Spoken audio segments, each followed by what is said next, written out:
Hey everyone, welcome back my YouTube channel. दोस्तों, आज की क्लास में हैव के जितने भी यूजेस होते हैं ना, वो सभी मैं आपको इस क्लास में कवर कराने वाली हूँ। जैसे have to, having to, have been main verb का third form, have plus object main verb का थर्ड फॉर्म। अब यहाँ पे देखेंगे, सेंटेंस को बनाएंगे फिर आप समझेंगे। जैसे हैव है तो इसका हुआ पास है, हैव टू पढ़ता है या फिर ना है, पढ़ रहा है, होकर या फिर आ गया हूं, किसी काम को किया गया है या किसी काम को करवाते हैं। तो दोस्तों, यहाँ पे आप एग्जाम्पल के माध्यम से आप बिल्कुल ही इजी तरीके से इन सभी को समझेंगे। आप सभी को क्लास में इन तक बने रहना है और इन सभी यूजेस को सीखना है और अपने स्पीकिंग में इस्तेमाल करना है। यहाँ पे सीखेंगे दोस्तों क्या है, हैज या फिर हैव के साथ आपको ऑब्जेक्ट लगाना है। इसका मतलब निकलेगा कोई भी चीज आपके पास है। जैसे सी हैज लॉन्ग हेयर, मतलब उसके पास लॉन्ग हेयर है, क्योंकि हेयर जो है वो उसी का है, इसलिए she has long hair. It has long tail, मतलब उसके पास लंबी पूंछ है। My brother has a bike, तो मतलब मेरे भाई के पास एक बाइक है। The school has a big play ground, मतलब स्कूल में क्या है ना कि बिग मतलब बड़ा खेलने वाला ग्राउंड है। My parents have a car. यहाँ पे दोस्तों आप समझेंगे कि पेरेंट्स जो होते हैं ना, तो इन पेरेंट्स के साथ आपको हमेशा प्लूरल, क्या है ना, प्लूरल हेल्पिंग वर्ब लगेंगे। ओके, क्या लगेंगे, प्लूरल हेल्पिंग वर्ब लगेंगे, क्योंकि पेरेंट्स में माता पिता दोनों आते हैं, इसलिए आपको हेल्पिंग वर्ब जो है वो प्लूरल लगाना है। ओके, तो my parents have a car, मतलब मेरे पेरेंट्स के पास क्या है ना, एक कार है। अब सीखेंगे दोस्तों हैज टू, हैव टू। इसका मतलब होता है दोस्तों पड़ता है, कोई भी काम आपको करना पड़ता है। जैसे आप समझेंगे, I have to go now, I have to go now, मुझे अभी जाना पड़ता है, मतलब आपको ये काम जो है मजबूरी में करना पड़ता है। क्या है, कंपल्शन, मजबूरी यानी कि कंपल्शन, मजबूरी। She has to wash the clothes, उसे कपड़ा धोना पड़ता है। We have to do homework, हम लोगों को होमवर्क करना पड़ता है। I have to work hard, मतलब मुझे कड़ी मेहनत करनी पड़ती है। दोस्तों, मैं यहाँ पे हिंदी का सेंटेंस जो है वो नहीं लिखी हूँ, बट जब मैं बोल रही हूँ हिंदी का सेंटेंस तो आप नोट डाउन उसे कर लीजिएगा, ठीक है। फिर है यहाँ you have to wake up early in the morning, मतलब कि तुम लोगों को या फिर आपको सुबह में जल्दी उठना पड़ता है। मतलब ये सभी काम जितने भी यहाँ पे सेंटेंस है ना, वो सभी मजबूरी का है, मतलब आप अपनी इच्छा के अनुसार ये सभी काम को नहीं कर रहे हैं। तो इसके लिए आपको क्या करना है, हैज टू, हैव टू, उसके बाद आपको क्या करना है, मेन वर्ब का फर्स्ट फॉर्म लगाना है, फिर ऑब्जेक्ट लगा देना है। ओके, अब दोस्तों यहाँ पे है एम, इज, आर, इन सभी के साथ आपको टू लगा देना है। ओके, इसका मतलब होता है ना है, क्या है, ना है, मतलब कोई भी काम करना है। तो इसके लिए आपको subject plus is am are plus to, उसके बाद आपको मेन वर्ब का first form plus object. Okay, अब सेंटेंस को देखेंगे, I am to go now, क्या है, I am to go now, मुझे अभी जाना है, मतलब ये आपकी डिजायर है, आपको कहीं जाना है और वो जरूरी है और अपनी मर्जी से वो काम कर रहे हैं, तो I am to go now, मुझे अभी जाना है। फिर है कि she is to wash the clothes, उसे कपड़ा धोना है। Okay, we are to do homework, we are to do homework, हम लोगों को होमवर्क करना है। Okay, I am to work hard, मतलब मुझे कड़ी मेहनत करनी है। You are to wake up early in the morning, मतलब कि तुम्हें या फिर आपको सुबह में जल्दी उठना है।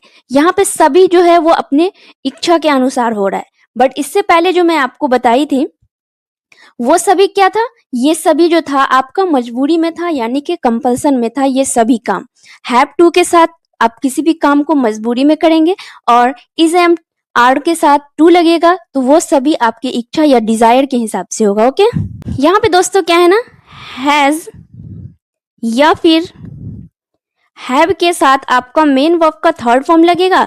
इससे क्या है ना कि आप कोई भी काम खुद ना करके किसी से करवाते हैं तो उसके लिए ये वाले सेंटेंस बनाते हैं। ओके, जैसे यानी कि करवाना, करवाना कोई काम खुद ना करके किसी से करवाना, उसके लिए ये यूज होता है।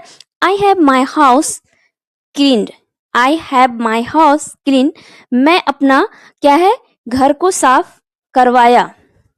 फिर है she has her hair cut, मतलब उसने अपना हेयर को कट करवाया। यहाँ पे क्या है ना दोस्तों, ये पैसिव वॉइस के सेंटेंस बन जाते हैं इस तरीके से। Okay, we have our house painted, मतलब हम लोगों ने अपना घर को क्या है, अपने घर को पेंट करवाया। He has the work done by others, मतलब कि वह अपने काम को जो है वो क्या है दूसरों से करवाया। I have my clothes washed, मैं अपना कपड़ा धुलवाया। यहाँ पे अपने से कोई काम ना करके किसी से करवाना, हैज हैव के साथ आपको मेन वर्ब का थर्ड फॉर्म लगाना है। ओके, यहाँ पे दोस्तों क्या है ना कि इज, एम, आर के साथ आपको टू लगा देना है और उसके बाद आपको हैविंग लगा देना है। जैसे आपको कोई भी काम करना पड़ रहा है, क्या है, पड़ रहा है, कोई भी काम आपको करना पड़ रहा है। जैसे I am having to work late these days, इसका मतलब ये हुआ दोस्तों कि मुझे इन दिनों, दीज डेज का मतलब गाइस होते हैं इन दिनों, इन दिनों यानी कि लेट काम करना पड़ रहा है। ओके, पड़ रहा है। फिर है she has having to take medicine, उसे दवा लेना पड़ रहा है। अब उसे कोई डिजीज है या कोई भी प्रॉब्लम है छोटी सी, तो उसे क्या है ना कि आप दवा लेना पड़ रहा है। Aman is having to cook food nowadays, क्या है, अमन को आजकल खाना बनाना पड़ रहा है क्योंकि उसकी मम्मी घर पे नहीं होगी, तो उसे, जैसे हम बोलते हैं ना कभी कभी कि मुझे अभी कपड़ा धोना पड़ रहा है या मुझे अभी क्या रूम की सफाई करनी पड़ रही है, तो इस तरह का कोई बात हो तो आप हैविंग टू के साथ क्या करेंगे कि आप टू लगाएंगे, और इसमें दोस्तों क्या है ना कि मेन वर्ब का फर्स्ट फॉर्म ही लगेगा। Okay, they are having to dance practice, मतलब वे लोगों को डांस की प्रैक्टिस करनी पड़ रही है, वे लोगों को डांस की प्रैक्टिस करनी पड़ रही है। We are having to write assignments, क्या है, असाइनमेंट्स, मतलब हम लोगों को असाइनमेंट लिखना पड़ रहा है। यहाँ पे दोस्तों क्या है ना, हैज या फिर हैव के साथ आपको बीन लगाना है और उसके बाद आपको क्या करना है, मेन वर्ब का थर्ड फॉर्म लगाना है। इसका मतलब होगा कि कोई भी काम किया गया है, किया गया है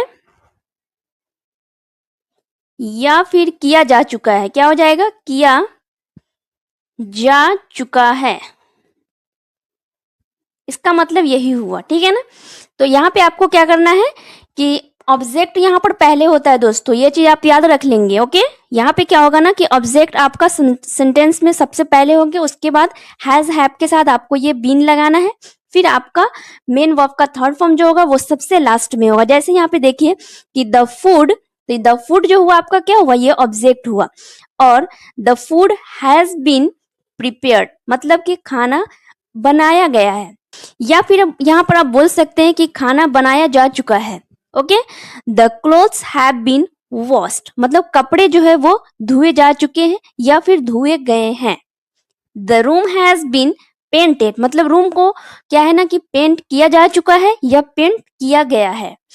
the door has been closed, मतलब दरवाजा को बंद किया गया या किया जा चुका है। तो यहाँ पे आपको समझ में आ गया ना, ये शुरू में आपका जितना भी है वो सभी ऑब्जेक्ट है, और लास्ट में जो है वो आपका मेन वर्ब का थर्ड फॉर्म है। अगर ऑब्जेक्ट यहाँ पे मेन वर्ब के बाद जो भी आएगा वो क्या होगा, आपका सब्जेक्ट हो जाएगा। ठीक है, the letter has been sent, मतलब लेटर को सेंड यानी भेजा जा चुका है या फिर भेजा गया है। ओके, यहाँ पे दोस्तों क्या है ना कि हैज या फिर हैव के साथ आपको बीन लगा देना है। क्या करना है? बीन लगाना है। उसके बाद आपको टू लगा देना है। टू के बाद आपका क्या होगा दोस्तों? ऑब्जेक्ट हो जाएगा। क्या हो जाएगा? यहाँ पर ऑब्जेक्ट हो जाएगा। इसका मतलब ये हो गया कि होकर, क्या है? होकर, कहीं से मतलब कोई भी जगह से होकर आ गया। क्या है? होकर आ गया। अब जैसे आप बोलते हो ना, मैं दिल्ली से होकर आ गया, मैं इस रेस्टोरेंट से होकर आ गया, मैं ये रेस्टोरेंट में नहीं जाऊंगा क्योंकि मैं ये रेस्टोरेंट से होकर आ गया हूँ, मैं मुंबई से होकर आ गया हूँ, मैं रिसेंटली पंजाब से होकर आया हूँ। इस तरीके का सेंटेंस यहाँ पे हैज हैव के साथ बीन, बीन के बाद आपको क्या लगाना है दोस्तों? यहाँ पे टू लगा देना है, फिर आपका ऑब्जेक्ट मतलब होकर आ गया। I have been to Delhi twice, मतलब मैं क्या है ना कि 2 बार दिल्ली से होकर आ गया। Okay. We have been to the Taj Mahal, मतलब हम लोग ताजमहल से होकर आ गया। They have been to Mumbai recently, मतलब वे लोग जो है वो रिसेंटली मतलब अभी अभी मुंबई से होकर आ गए हैं। You have been to my house before, मतलब कि तुम जो है पहले मेरे घर से होकर आ गए। I have been to that restaurant once, मतलब कि मैं जो है वह रेस्टोरेंट से एक बार होकर आ गया हूँ। तो दोस्तों मुझे उम्मीद है कि आप सभी को ये वीडियो बहुत अच्छी लगी होगी और आपके लिए ये वीडियो बहुत ही इंपॉर्टेंट रही होगी। दोस्तों अगर हमारे आप चैनल पे फर्स्ट टाइम आए तो चैनल को सब्सक्राइब करके बेल आइकन जरूर प्रेस करें। वीडियो अभी तक आपने लाइक नहीं किया है तो जरूर लाइक करें। Thanks for watching this video.